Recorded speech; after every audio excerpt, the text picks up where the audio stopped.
You've just heard there's a talk about React in the next room, so last chance to leave if you think you're in the wrong talk.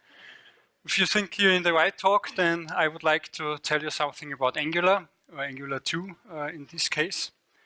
My name is Bernhard Niedermayer. I'm working in Linz as a full-stack developer at Catalyst.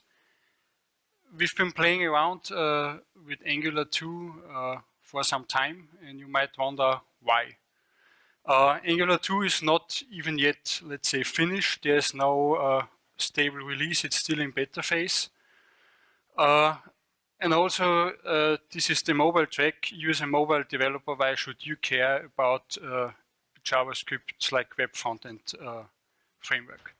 To answer this beforehand, why should you care about Angular 2 at this point?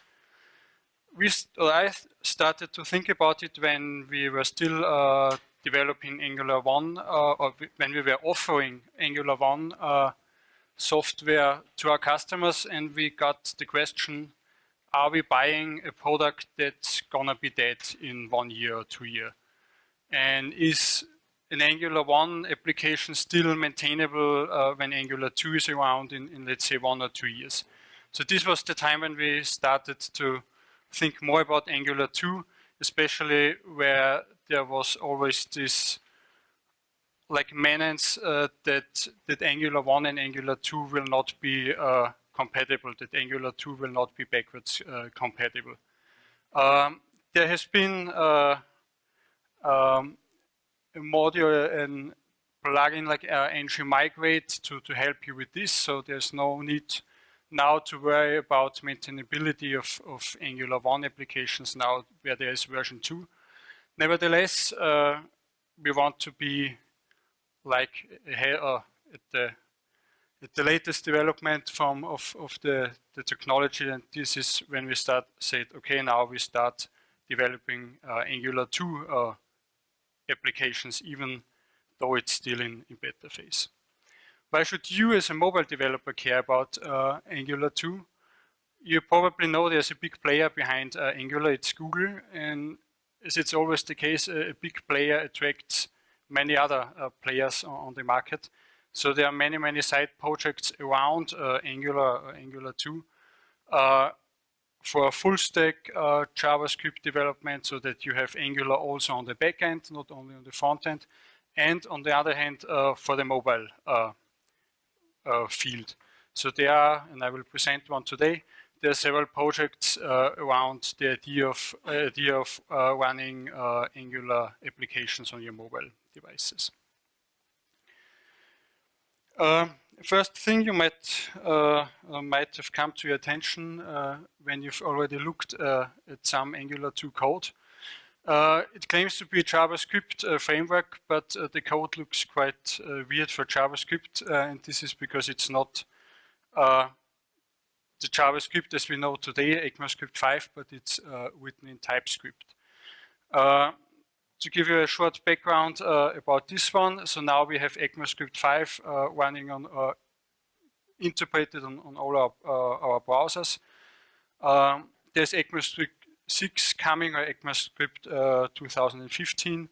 It adds some things to ECMAScript 5, such as classes, block scoped variable, arrow functions, and so on. And another superset of this is TypeScript, which, for example, adds annotations to JavaScript. And this is something that is heavily used by Angular 2. What would you do with a TypeScript application if your browser can't interpret it, or if your browser can't run it? This is something, some question that's not new in front-end development. We've already had this in the domain of styling, when we started to not write pure CSS anymore, but when we started to write less or Sass, for example, and then we had CSS stylings generated out of those less files. And a similar thing can now be done with TypeScript. So we can take our TypeScript code and transpile it to ECMAScript 5 or JavaScript code, which can run then on any browser. There is a small node package called Angular CLI, where with just 2 or 3 commands, you can set up a new project, set up the transpiling and run it on your browser. I will show this later to you. But the bottom line is there's nothing to worry about. There's TypeScript now, and it can't run in our browsers yet, but there are ways to cope with this. So let's come to the most basic principle of Angular 2. It's components. Each Angular application is organized into components, such as we've shown here. We have one main component for the entire app. We have a small component on the top left, and we have this wizard component with the navigation on the top and the buttons on the bottom and the actual content. So what the component is, it's a block where we encapsulate on the one hand the actual UI, so in this case the HTML code which is shown in the browser, but also the logic or some of the logic behind it. So the typical controller is encapsulated with the view into one component. What does this look like? This is an example of our Hello World component. As I've mentioned, here we have the annotation, we have the add component to indicate that we're writing a component and to have a wrapper for all the metadata we're giving it. We're having a selector which you can think of as your custom HTML tag. So we define a HTML tag Hello World, and we're giving it a template. So this is the actual UI part, where we say if there's a name defined, we print hello and then the name, and if there's no name defined, we just print Hello World. And this is basically the definition of the metadata for our component. We then have some controller code in our class. So this is something that's been added by ECMAScript 6 already. We can define the class Hello World with an input parameter name, which we have used in our view. And finally, we need to tell Angular that this component is the main component of our application, so that Angular should bootstrap this component to be the main one. And that's basically how a component is written. Some other things that are different to version 1, for example, is that not everything is available everywhere per se. We need to import the things we're using, so we're separating now everything a bit more strictly. Okay, yeah. When we have this simple import statement in TypeScript, and we say TypeScript is not yet interpreted by our browser, so it must be transpiled to JavaScript or ECMAScript 5.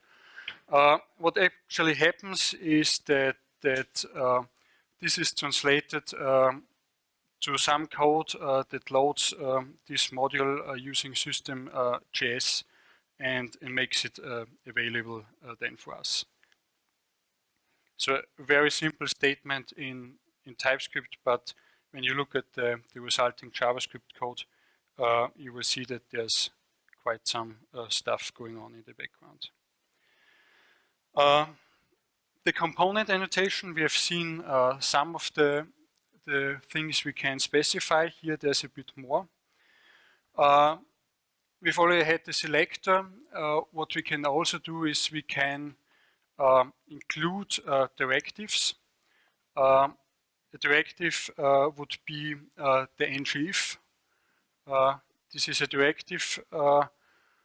Why is it not listed on the top? It's because some very basic directives, such as the ngIf, ngFor, and things like this, are automatically included into every component. We have providers and view providers. When we're using a service or an injectable here, we need to tell Angular where to take it from. So not everything is available everywhere per se. We really strictly need to define what we are using and how Angular can get hold of the things we are using. Then there are pipes. I will come to this later. Styles or style URLs. Those are mutually exclusive. So no, those are not. You can combine it. You can define CSS stylings here and also give the URLs to style sheets to enhance your UI. What's mutually exclusive is template and template URL. So the actual view, you can either inline it or you can define it in an own file and load it from there. And the third part we had was the controller, so the class, where we were implementing some basic business logic. We had the simple or the shorthand version where we define an input parameter name of type string. We could do the same in the way we do here, that we define a field name on the Hello World class, and in the constructor set this field and also add some extra logic here. And as I've already mentioned, we have the bootstrapping, so we need to tell Angular that this is the one component where it should bootstrap the application from. When you've been working with Angular 1, you might be wondering, why is now the component the basic building block of an application where it used to be directives? Directives are a superset of components, actually. A component is a directive which has a view also. So that's the difference between a directive as the super set and a component which is a special kind of directive. Here I've put an example of a directive which does not come with a view. It's a directive which does very basic logging, or like every time you click the annotated element, you get some log output.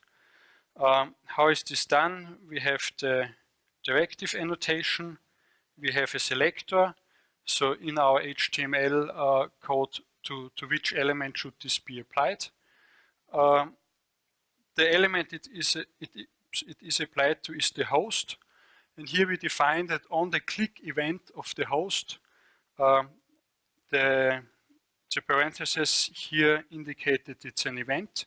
So on the click event, we are triggering our function on click, which is defined down there in our logic. And what we are doing here is that we just log to the console that a click has occurred. And then in the view, we're just adding the click logger, so that the selector we have defined here, we're adding it to the button, and every time we click, we were getting this log output. as I've already mentioned before, there are some very basic directives which come to which Angular automatically adds to each component. It's the ng-if for basic true or false checks. We have the ng-for for loops, where we can, for example, iterate over a list and print out each element of the list. We have the ng-switch, ng-switch when, and default for as a extended version of the if, where we do this select case thing, and we have ng-style and ng-class, where we can use Angular expressions in class declarations or style declarations.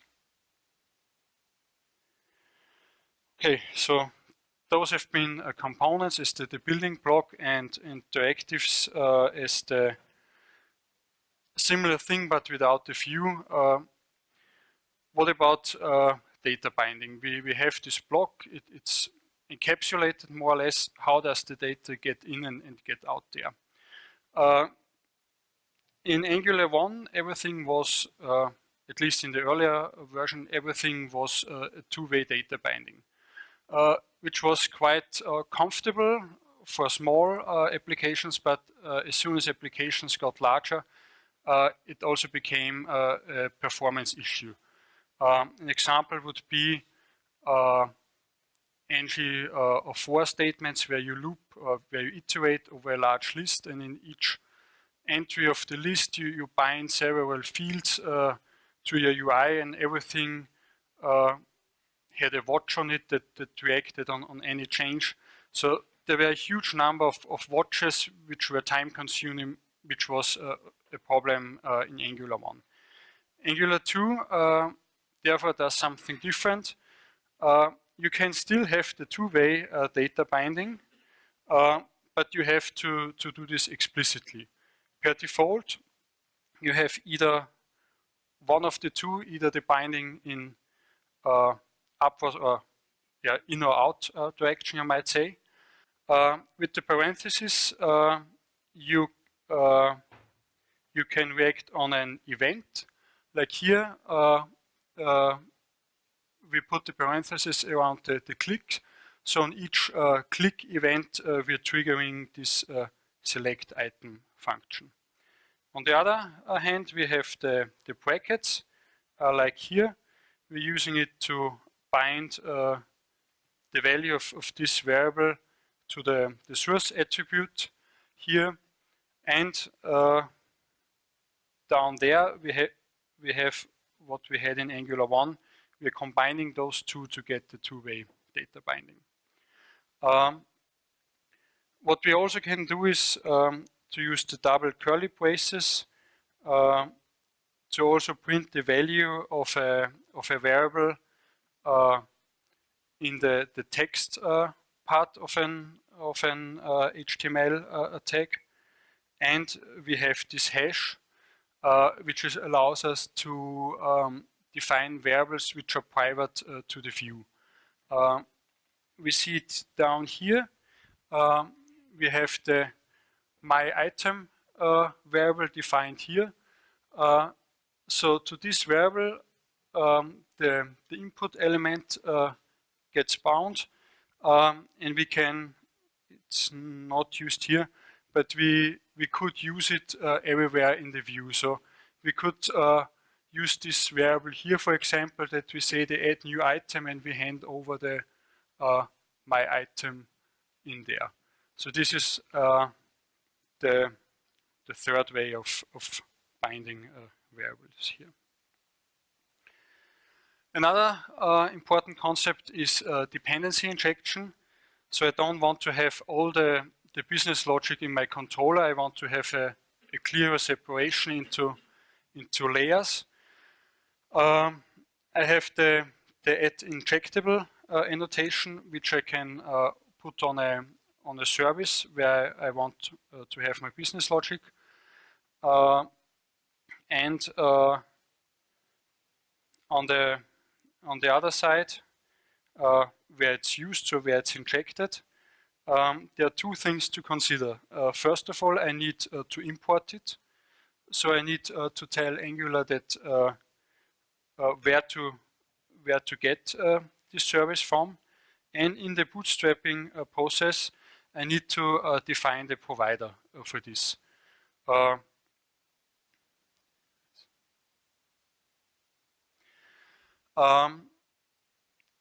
And besides the directive components, the injectables, there's the third major concept in Angular, it's pipes.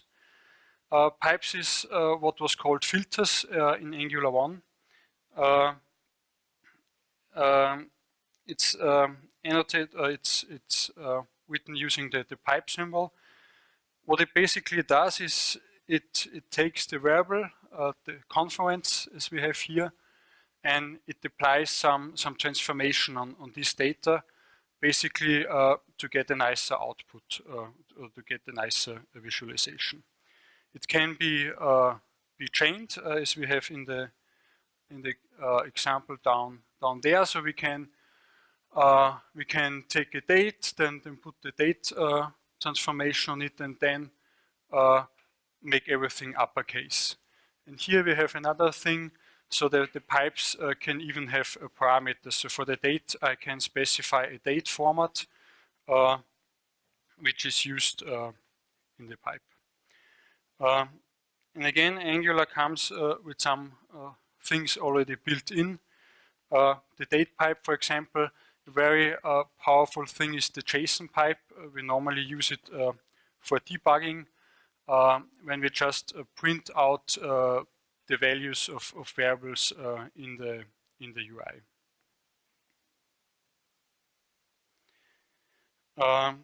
You can also write or define your own pipes. Again, there's an annotation for it. You just put the add pipe upon your class. You give it a name by which it's then called, and you need to implement the pipe transform. So every pipe is a data transform, and therefore you need to implement this transform method. At the other end, where you use it, you need to import it, and in the pipes section of a component definition, tell Angular where it comes from, which provider you have for this. There are many more things one could tell about Angular 2. Angular 2 comes now with RxJS instead of promises, as was used in version 1. Version 2 now uses observables for asynchronous data. We have a very powerful router where we can have hierarchical routes, sub-routes, etc. We have form controls where web forms can very easily be bound to variables or to your logic, and the other way around.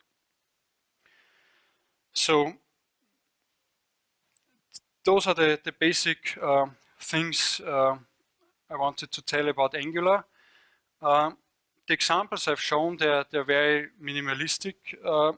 So how do we get from those very small examples to real world projects? And two things I want to mention here is that in our development process, we have continuous integration. And how does the transpiling go or blend in with continuous integration? This is something that comes quite easily. In our case, we're using Gradle for our build script, and what you can do to integrate an Angular 2 application to this build chain is to just include this plugin. You have then the node task where you can automatically on your build server download a node server. With this node server, You can then run the npm install to get all the dependencies you need, the dev dependencies as well as the actual application dependencies. You can then run a gulp task, and in your gulp task you can do the transpiling. So this is how we have included the front-end build into our projects and into our continuous integration cycle. Another thing is testing.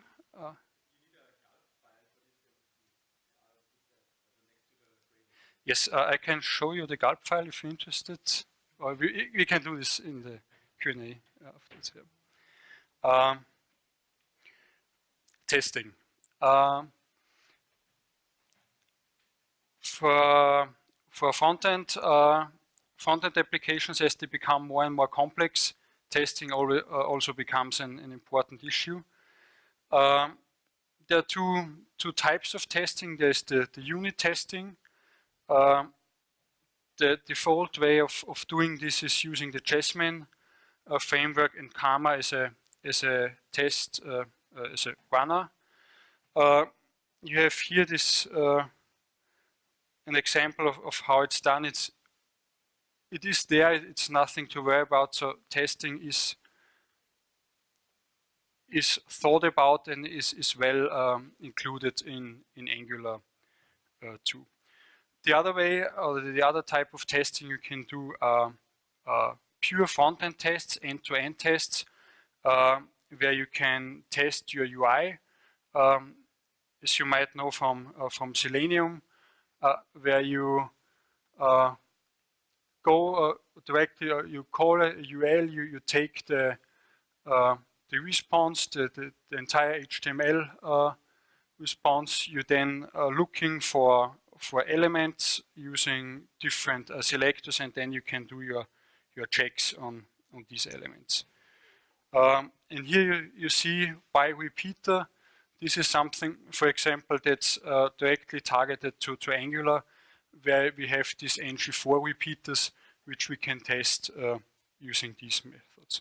So also testing is well thought of and well integrated into Angular. Why or how does this relate to mobile development? One cross-platform mobile development frameworks I want to mention here, or I want to present, is NativeScript. The idea of NativeScript is to use JavaScript for mobile development, so that you can, when you come from the web development field, you can reuse your skills in the mobile field. What NativeScript does is it's available at the moment for Android and iOS.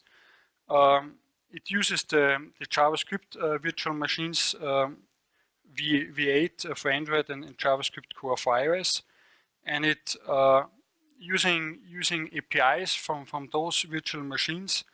It builds a layer around this virtual machine upon which we can then build our app.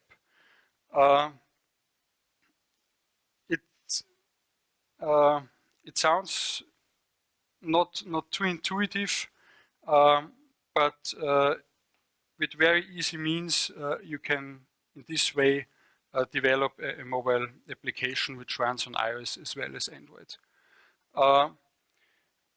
It comes with some tooling. Basically, all you need to do is to install NativeScript, and you can run create and platform add. You can do this for Android as well as iOS. You can implement some code, and we're just calling TNS1, and then the platform, you can execute the code on an emulator or on an attached device. What you're doing is, in some JavaScript code, here you basically define the main view of your mobile application, and in an XML file you define the front end. So how does this go with Angular? An important thing about Angular 2 I have not mentioned yet is that Angular 2 does not rely on a DOM anymore. So Angular 2 is not bound to a DOM representation. Instead of a DOM, you can feed into your UI renderer other formats as well, such as XML. NativeScript comes with its own Angular renderer, which takes care of displaying such XML definitions, which can then run on Android as well as on iOS. It's just in time compiled, and yeah, it's a detail. But what's really amazing is that when you look at this line, you might recognize that Android text format time, this is Java code. And Android Java code can now be called out of JavaScript. And this is one of the most powerful things of NativeScript, that you can call platform-specific code from your JavaScript code. How does this work? Again, it's the NativeScript runtime. It sits upon your virtual machine, and it creates this Android wrapper or proxy object via which you can then call Java code, which then back through all the layers, the NativeScript runtime, and then the native platform gets executed.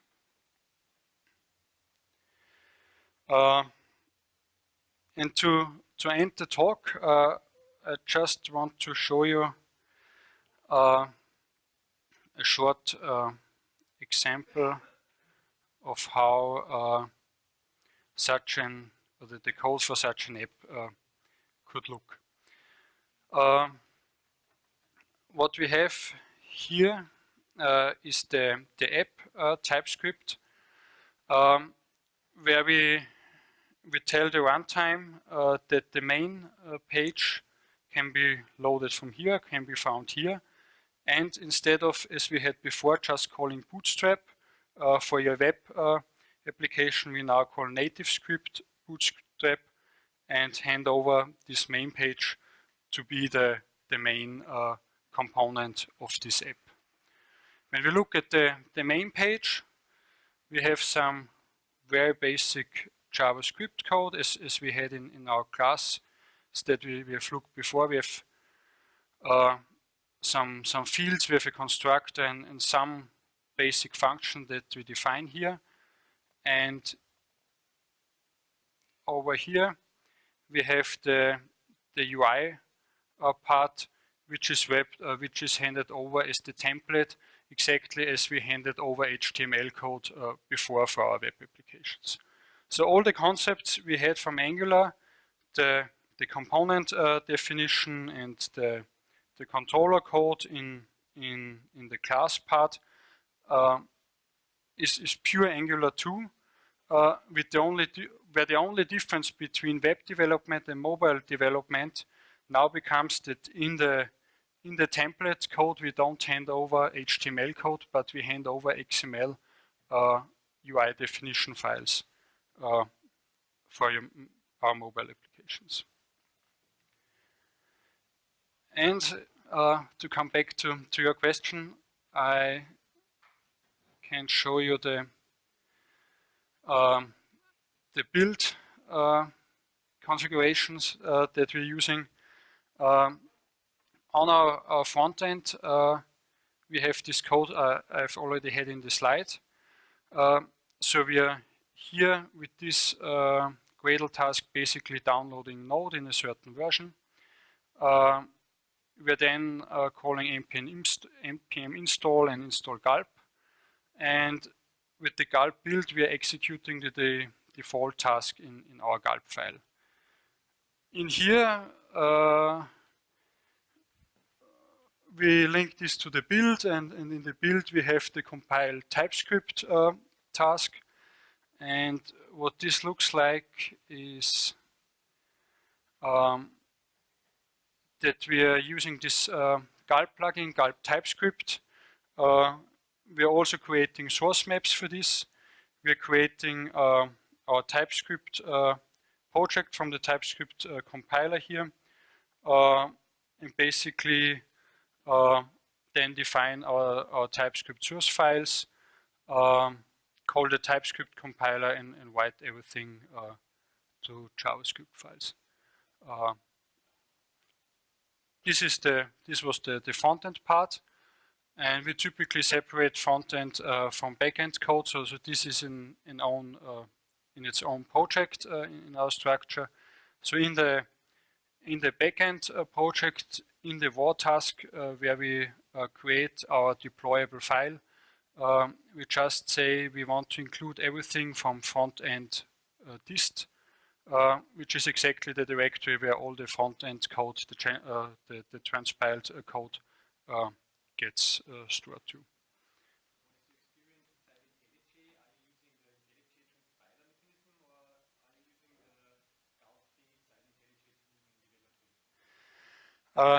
I've been using both. It's integrated into IntelliJ. Of course, it's comfortable when you see an error at once. As soon as you type something wrong, that will speed. Yeah. Well, at the first checkout, you need to do more steps anyway. You need to do the npm install and so on. So you check it out. You run all the steps. You do the npm install. You do the gulp build, and then you can start. Yeah.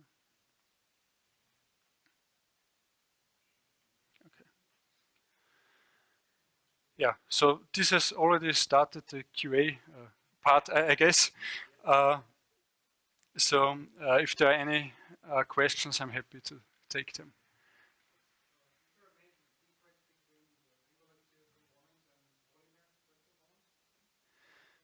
I've not been working with Polymer, but I think one of a colleague of mine here, he did a comparison, and he said for him the basic difference is that Angular considers itself as a framework, whereas Polymer considers itself as a library.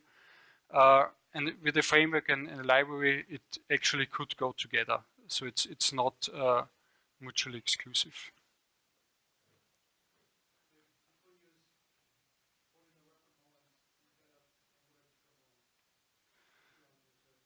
I haven't worked with Polymer.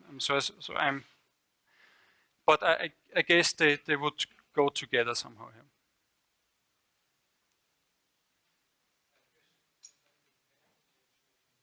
Yeah.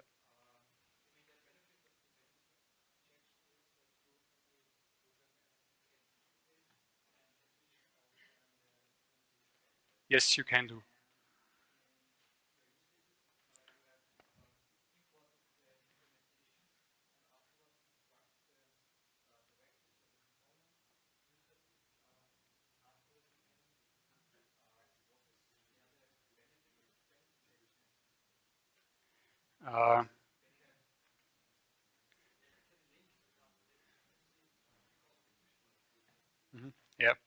Yeah, this is one way of handling this. So you're referring to this example, I guess. Yeah, yeah. So this is one way to handle this. So you can consider this as defining a default implementation. Every component can then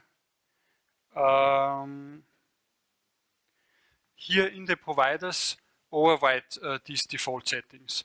So yeah, you can use it like as a decorator pattern, where each component then defines its own provider. It can even define more than one provider, where the rule is that the latest one to be defined wins. It still makes sense to define more than one provider in the same component when it's about subcomponents. Like when you're nesting components, you still might get the effect that the child components then have another implementation than the main component. Yes.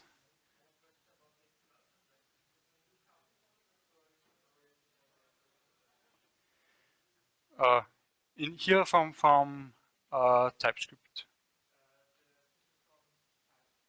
TypeScript. Sorry, yeah, native script.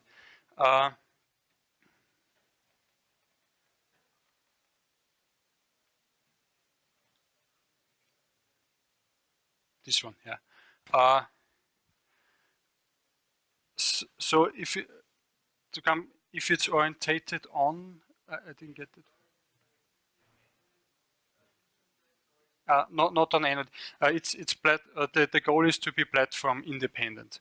So the XML definition is independent from the platform, but as soon as you run a platform add Android or platform add iOS, in your directory structure, there are folders created where you can overwrite code platform specific, or where you can define platform specific code.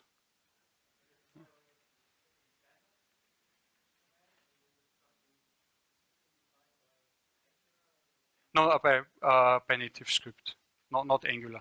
So native script more or less utilizes Angular.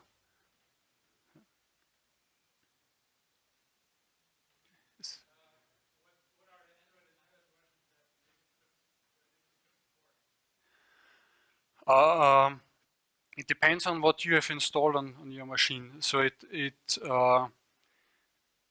it has a mechanism to find out a suitable language level which is available on your machine, and then uses this this language level to create the app, to compile and build the app.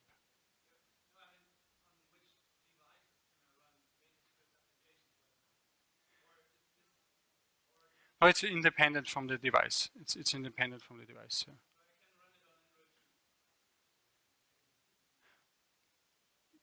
Yeah. Yeah. So yeah.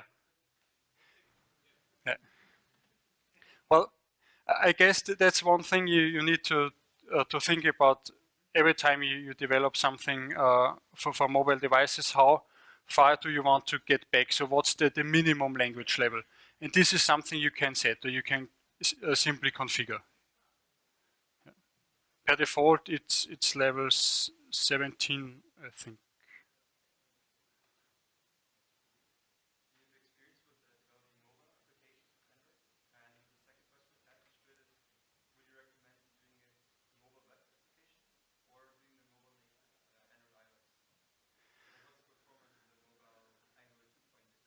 Okay.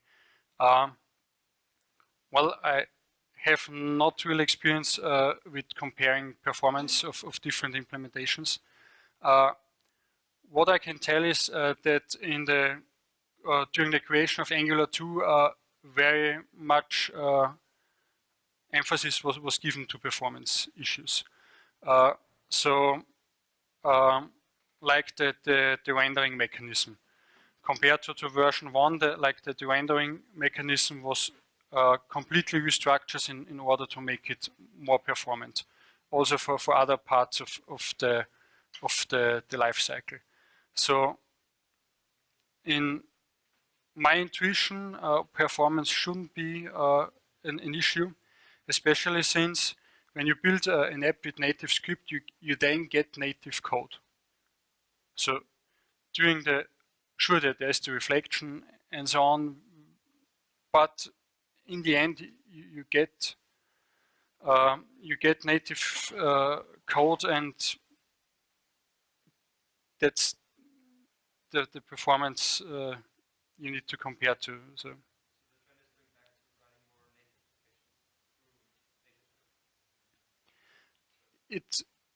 you use one common language, tools, etc., and you get two native apps out of it. And Windows Phone, they announced it should be coming. Let's see if it really will be there, then you have the third one. And of course, you can always go back to web.